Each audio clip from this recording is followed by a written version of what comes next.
인류 역사의 네 가지 교훈은 For Lesson of Human History, 인간의 역사의 네 가지의 그 교훈은, 첫째로 인간들이 잔인한 파괴를 하지만 하나님 그 속에서 새롭게 건설하시는 능력을 가지고 계신다. 교만한 사람은 망하지만은 하나님의 의인을 통해서 일하신다. 두 번째는 하나님의 역사의 연자 맷돌은 천천히 돌아가지만 정확하게 역사하신다. 그래서 God's mill grind slowly but surely, 천천히 도는 하나님의 역사 속에 정확하게 하나님이 심판하시고 판단하신다 하는 것입니다. 세 번째는 꿀벌이 꿀을 딸 때에 꽃이 파괴되는 것 같지만 사실 꽃은 수정되는 신비한 역사를 본다는 것입니다. 그 꽃을 따는 순간 그 꽃에는 아름다운 열매가 맺혀지는 순간이다, 그 말입니다. 네 번째, 캄캄한 밤중에 하늘의 별은 더욱 빛나는 모습이 된다. 아무리 어둡고 아무래도 하나님은 그 속에서 빛을 비춰 주신다는 것입니다. 여러분, 오늘 우리가 이 말씀을 붙잡고 우리가 한 일생을 살아가면서 어떤 어려움과 때로는 아픔과 실패 속에 있다 하더라도 전능하신 하나님 의지하면 반드시 빛된 역사가 임할 줄 믿습니다. 지팡이는 험한 길에 필요한 것이에요. 밧줄은 높은 것을 올라갈 때 붙잡고 올라가는 것입니다. 빛은 어두울 때 필요하고 믿음은 칠흑같이 어두운 절망의 시대에 필요한 것입니다. 여러분, 우리는 하나님을 의지하는 이 믿음이 있기에 아무리 힘들고 어려워도 이를 노래하고 선포하는 그러한 하나님의 사람이 그리울 때에 우린 지금 살고 있는 것입니다. 역사는 절망하는 사람에게 기회를 주지 않습니다. 어떤 사람이 만약 그 입으로, 행동으로, 사고력으로 절망을 선포하는 그를 하나님은 절대 그에게 축복의 기회를 주지 않는다는 것입니다. 절대 절망의 시대에 절대 희망을 가진 이런 사람이 하나님께는 필요한 것입니다. 그래서 오늘 본문의 엘리야 선지자는 3년 6개월 동안 비가 오지 않는 절망의 시대가 됐어요. 온 산천 초목은 물론이요, 사람들이 살 수가 없고 기아에서 허덕이며 이렇게 고통받고 있는 이 시대에 그는 하나님을 간증하고 살아계신 하나님의 은총을 선포하는 것입니다. 여러분, 생명은 하나님이 붙잡고 계시는 것입니다. 오늘 하나님의 복음으로, 하나님의 말씀을 가지고 우리 심령이 강해져야 되는 것입니다. 우리가 마스크를 다 쓰고 방역 수칙을 지키지만은 두려워하지 마세요. 희망을 가지기 바랍니다.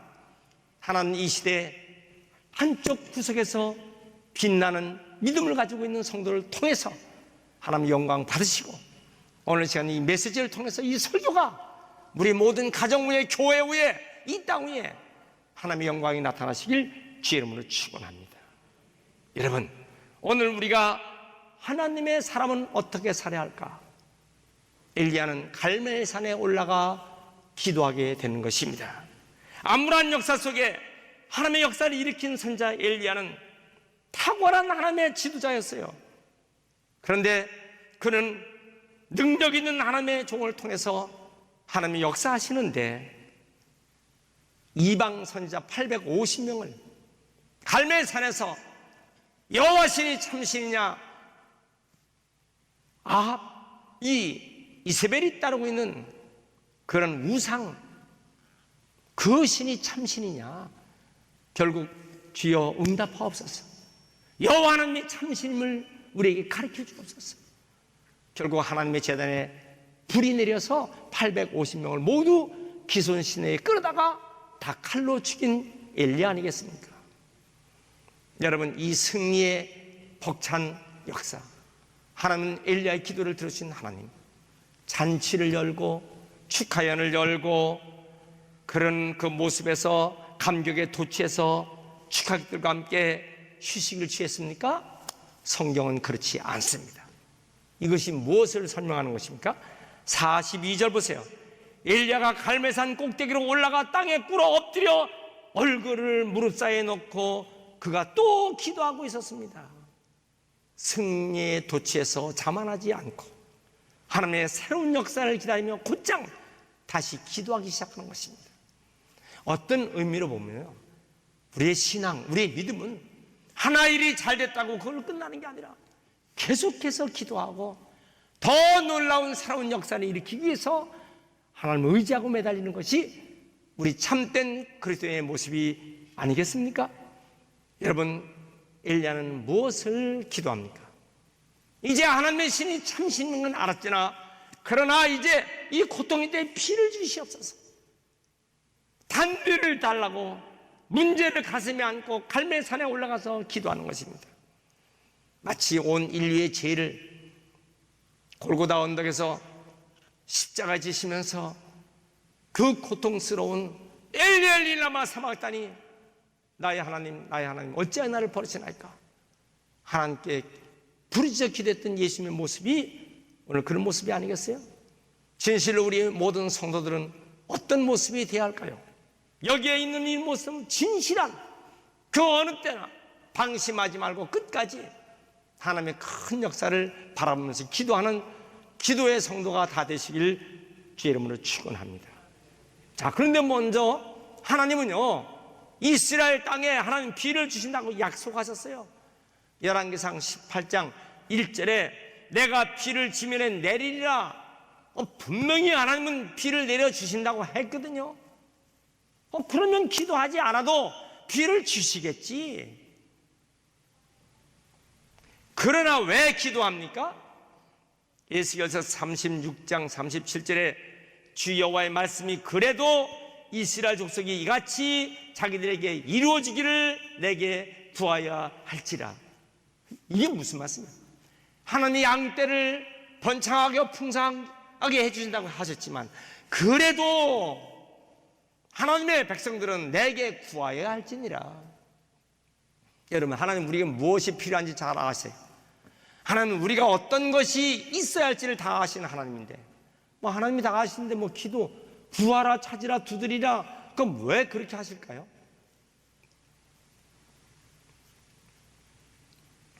요한복음 14장 14절에 내 이름으로 무엇인지 내게 구하면 내가 시행하리라. 하나님 백성들 다 필요한 거, 하나님의 자녀가 뭐가 필요한 거 다 아시는데, 그러나 너희가 무엇이든지 내게 구하면 내가 시행할 테니. 고린도 후서 1장 20절에 하나님의 약속은 얼마든지 그리스도 안에서 예가 되느니라. 하나님의 약속은 그리스도 예수 안에서 얼마든지 어느 때든지 무엇이든지 어디서든지 any amount, whatever, anywhere, anytime, 언제든지 너희가 구하면, 무엇이든지 구하면 하나님께서 응답해 주신다. 여러분, 그래서 우리의 기도는 절대로 끝나지 말고 끝까지 새로운 역사를 위해서 기도하며 전진하시길 주의 이름으로 축원합니다. 여기 엘리야의 모습, 그럼 엘리야는 능력 있는 사람이니 그렇게 생각합니까? No.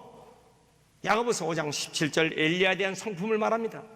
엘리야는 우리와 성정이 같은 사람이라되, 성정이 같다는 말이 무슨 말이에요? 우리와 성격이 같아, 신체가 같다, 본질이 같고 기질이 같아요. 체질과 모든 모습이 우리와 같지만은, 엘리야는 우리와 성정이 같지만은 저가 비 오지 않기를 간절히 기도한 즉 3년 6개월 동안 땅에 비가 아니 오고 다시 기도한 즉 하늘이 비를 주고 땅이 열매를 맺었느니라 그랬어요. 여러분, 엘리야가 기적을 일으키는 그 위대한 하나님의 사람이 된 비결이 뭡니까? 재능입니까? 능력입니까? 특별한 사람입니까? 그게 아니에요. 엘리야도 우리와 같이 때론 낙심하고 때론 실수하고 연약해서 넘어지기도 하고 어두운 길에서 방황할 수도 있습니다. 그러나 그럼에도 불구하고 엘리야의 특징은 뭡니까? 그런 하나님을 바라보고 간절히 기도한 사람이었어요. 간절히 기도한 즉 하늘이 문을 닫아 3년 6개월 동안 비가 오지 않았고, 다시 간절히 기도한 즉 하늘이 문을 열고 축복의 소낙비를 장대비로 내리게 한 줄 믿습니다. 여러분, 오늘 우리는 기적의 때가 사라진 것이 아니에요. 기적을 믿는 믿음으로 기도하는 기도의 때가 지금 사람들이 쇠퇴하고 있어요. 기적을 믿는 믿음이 지금 사라져가고 있어요. 기적은 관념적으로만 알지 하나님이 나에게 기적을 주신다, 이런 기도를 하지 않는 게 문제입니다. 하나님의 말씀에 순종하는 순종의 때가 지금 쇠퇴하고 있어요. 여러분, 하나님 말씀을 붙잡고 기도하면 반드시 나에게도 기적은 일어난다. 지금도 기적은 나타난다. 지금도 나에게 기적은 주신다. 따라합시다. 나에게, 오른손 들고, 나에게 지금도 기적은 주신다. 믿으시면 아멘 하세요. 지금도 하나님은 나에게 기적을 주신다. 이 사실을 믿고 기도하는 사람은 하나님께서 반드시 기적을 주시는 것이에요. 그런데 엘리야는요, 그렇게 기도할 때 손바닥만한 작은 구름을 보고, 손바닥만한 작은 구름을 보고 천둥번개 소리를 듣고 장대비 같은 축복의 비가 내린다는 것을 믿는 믿음의 안목이 있다는 것을 우리는 알아야 돼요. 자, 엘리야가 엎드려 기도하자마자 응답의 피가 쏟아졌어요? 아닙니다. 얼마나 간절히 기도했는지, 무릎 사이에 자기 얼굴을 묻고 얼마나 간절히 기도했는지, 하나님 피를 주시옵소서, 축복의 피를 주시옵소서. 간절히 기도한다면 사원에게 내가 멀리 산 꼭대기에 올라가 저 먼 바다 지중해 끝을 바라보라. 무슨 징조가 보이느냐? 올라가서 보고 아무것도 안 보이니 아무것도 없나이다.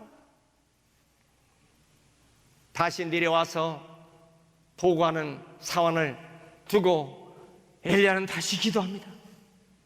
두 번째 또 간절히 기도하고 또 사원을 올려보냅니다. 그 높은 산에 올라가서 저 멀리 바다 끝에 무슨 징조가 보이느냐? 맑은 하늘, 구름 한 점 없는 하늘, 없나이다. 다시 세 번째 또 간절히 기도하고 또 네 번째, 여러분 여섯 번째 그렇게 했다는 거 아니겠습니까? 참, 능력의 종 엘리야 밑에 있는 사환도 고달플 거야. 산 꼭대기까지 올라가기를 여섯 번째. 어떤 분이 그러더라고요. 목사님, 제가 목사님 영통연합교에서 5년 동안 부교육자로 있으면서 목사님이 하도 아주 고달프게 잘 가르쳐 주셔서 제가 개척해서 목사님이 가르쳐 주신 그 교훈 받고 이렇게 지금 목회 잘하고 있습니다. 여러분, 명장 밑에 유명한 장수 나타나는 것입니다. 엘리야 밑에 그 사원 6번이나 높은 산에 올라가서 보고 이제 7번째 다시 또 기도합니다. 자, 갔다 와서 하는 보고가 뭐였습니까? 오늘 말씀 보니까 작은 손바닥만한 구름이 보이나이다. 그것이 일어난다는 사실입니다. 저 멀리 작은 구름 한 조각. 여러분, 이것을 바라보는 것이 우리 신앙인의 모습 아니겠어요? 어쩌면 여러분 생활할 때에 하나님께서 작은 손바닥만한 구름 조각을 보여주신 적이 거의 경험하신 분 많을 거예요.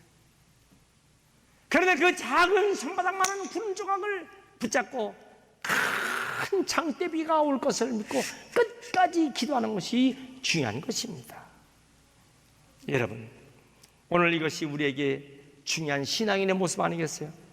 겨자씨만한 믿음이 산을 옮기는 거예요. 밀알 하나가 100배, 1000배로 열매를 맺는 것이에요. 어린아이 보리떡 5개, 그것이 남자만 5,000명, 여자아이 수만 명을 먹이는 기적이 나타나는 것입니다. 출애굽 때 하나님은 모세에게 착취당하는 이스라엘 민족을 내가 구원하라. 모세는 난 못합니다. 난 바로 앞에서 말재주가 없습니다. 웅변력도 없고 대항할 힘도 없고 나는 지도력, 리더십도 없습니다. 하나님은 모세에게 뭐라고 하셨어요? 내 손에 무엇이 있느냐? 제 손에요? 지팡이입니다. 여러분, 손에 있는 지팡이를, 말라버린 지팡이, 양을 치는 지팡이. 그런데 하나님 뭐라 했어요? 너 그 지팡이를 들고 가라.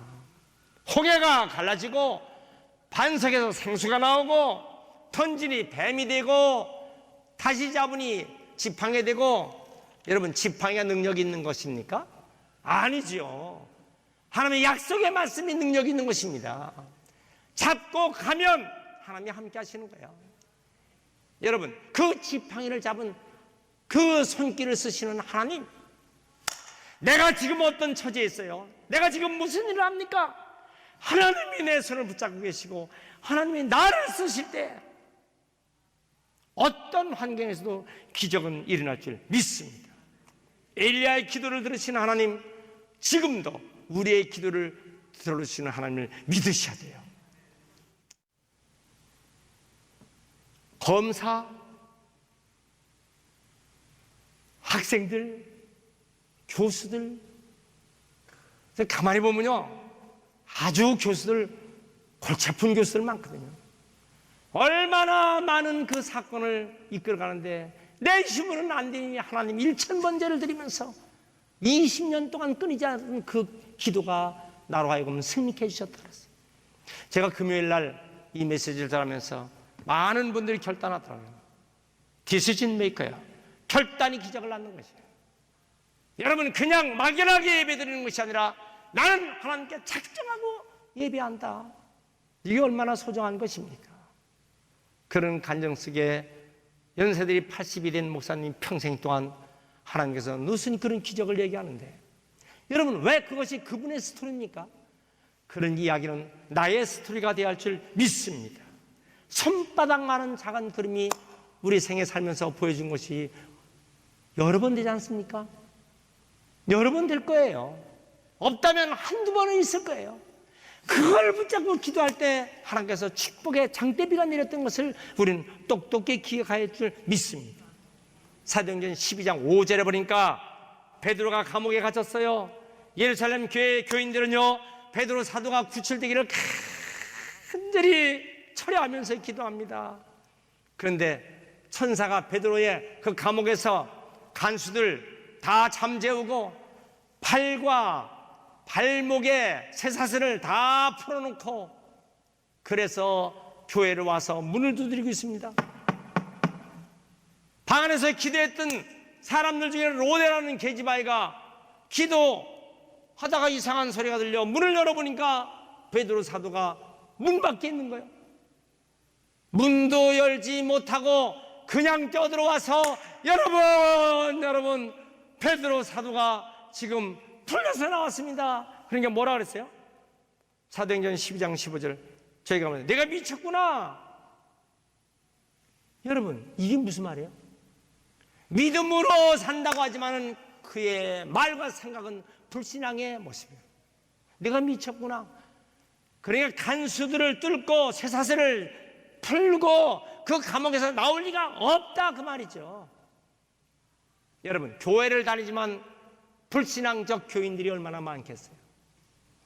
어떤 연합해서 가뭄이 계속되니까 그 지역 교회들이 연합해서 토요일 날 기도 시간을 갖는 거예요. 아침부터 저녁까지 2,800명이 모여서, 그래서 비가 오게 해달라고 간절히 하나님께 기도하는데 그날 우산을 가지고 기도해 오신 분은 3분이었다는 거예요. 비가 올 것을 기도하지만은 진짜 비가 온다는 걸 믿지 않는 거예요. 오늘 하나님께서 역사하신다는 것을 알지만은 진짜 하나님이 나에게 역사하신다, 그것을 실제로 그걸 믿지 못한다는 것입니다. 여러분, 지금도 하나님은요, 불가능 속에 가능함을 보여주시고 안 되는 것처럼 되고 답답하지만은 그런 속에서 하나님 길을 열어주신 나의 하나님을 의지하셔서 사시길 축원합니다. 우리 교회에 오래간만에 오셔서 참 모처럼 모시기 어려운 분을 우리가 모셨던 강영우 박사 이야기를 그 예배 시간에도 우리가 들었죠. 그는 1958년도 5월달 축구 시합을 하다가 공이 눈에 맞아 맹인이 되었어요. 중학교 3학년. 그런데 그가 그 눈을 뜨지 못하는 맹인 아들을 고치기 위해서 어머니가 시골의 논밭을 다 팔아 세브란스 병원에 가서 눈 수술을 했으나 그러나 절망했어요. 이 충격으로 인해서 어머니는 내일혈로 돌아가셨어요. 그 가정에 18살 누나가 가족을 보살피기 위해서 고등학교 중퇴하고 저 평화시장에서 의류 공장에서 밤낮 계속 심신이 지체되고 결국은 그도 쓰러져서 어머니 곁으로 가고 말았어요. 이 소녀는 9살 자기 여동생과 13살 남동생을 끌어안고 울고 또 울고 철물점 직원이 됐으나 여러분, 철물점의 물건이 얼마나 복잡합니까? 작은 못부터 시작해서 철물점 직원이 그게 쉬운 게 아니에요. 결국 자기는 여동생을 고아원에 보내고 자기는 맹인 재활원에 갔어요. 양평군의 작은 교회에서 목사님이 설교 말씀하실 때마다 어머니의 기도가 늘 들리는 거예요. 너는 커서 너는 목사님이 되라. 자, 그래서 그는 결국 기도하면서 그 작은 교회에서 믿음을 키워 맹아 학교를 졸업합니다. 자, 그러면 꿈이 뭘까요? 맹인들은요, 안마사가 되든지 점쟁이가 되든지, 그러나 나는 하나님 안에서 꿈을 가져. 하나님, 나는 비록 앞을 보지 못하지만 나는 기어이 공부를 해서 하나님 내 생에 길을 열어주셔서 유학도 보내주시고 최고의 전문인 되게 해달라고 야간학교를 나오고 검정고시를 나와 연세대학교를 졸업하고 미국 피츠버그 대학을 졸업해서 학위를 받아 한국 최초의 맹인 박사가 됩니다. 미국 백악관 국가장애우연회 정책 차관보가 됩니다. 미 연방 최고 공직자가 됩니다. 그는 어떤 말을 했어요? 그의 삶을 이렇게 그의 글로 썼습니다. 나는 하나님께서 전쟁 폐허된 한국에 두 눈이 없고 부모도 없고 누나도 없고 고아원에서 하나님 나를 붙잡아 주셔서 난 이와 같이 전 세계 방방곡곡을 다니면서 아름다운 인연을 맺었고 50년 동안 예쁜 구두 한 번 신지 못하고 운동화를 신고 50년 동안 운전해 준 사랑하는 내 아내, 그리고 장님인 두 아들, 우리 큰아들 진석이 아빠 눈을 고쳐달라고 그렇게 기도하더니 안과 의사가 되어서 수많은 사람에게 눈을 보살피는 의사가 되었고, 둘째 아들 진영이 공정사회가 되게 해달라고 최고 법조인 되게 해달라고 기도했더니 이제는 하나님 응답하셔서 손주들을 끌어안고 오붓이 낮잠을 자는 이런 축복을 저에게 주심을 감사합니다. 그런데 그분이 우리 교회에 와서 간증할 때 이런 말을 했어요. 눈은 뜬 시력은 있으나 비전이 없는 사람이 가장 불쌍한 사람이다. The poorest person who have sight but doesn't have vision. 비전이 없는 눈이 뜬 사람, 눈은 뜨고 볼 건 다 보지만은 비전이 없는 사람이 가장 불행한 사람이다. 저는 강 박사님 우리 이 재단에서 이 자리에서 그렇게 설교한 것이 지금도 잊지 않습니다. 여러분, 세상 사람은 다 바라보면 절망거리야. 뉴스를 들어보면 텔레비전 다 절망거려요. 다 절망거려. 오늘은 300명, 내일은 500명 되겠네, 조금 더 있다 600명 되겠네. 다 절망거려. 식당 가도 절망, 어디 가도 절망, 정치를 봐도 절망. 여러분, 다 절망. 천진 이 세상에서 빗속을 향해서 힘차게 달리는 엘리야의 모습이 되시길 주의 이름으로 축원합니다. 가난해도 당당해야 돼요. 실패해도 당당해야 돼요. 병들어도 품위를 잃지 마세요. 세상 사람들이 다 절망해도 우리 하나님의 사람은 일어나야 합니다. 여러분, 이 은총이 우리에게 있길 축원합니다. 왜 그럴까요? 여러분 보세요. 나를 보세요. 하나님이 함께 하신 나를 보세요. 승리케 하신 우리 하나님을 바라보세요. 이렇게 외치는 귀한 성도가 다 되시길 축원합니다. 은혜의 축복, 그 비밀을 알면서 달려가는 일야의 달림길이 우리 모든 성도의 발걸음들 되시길 축원합니다.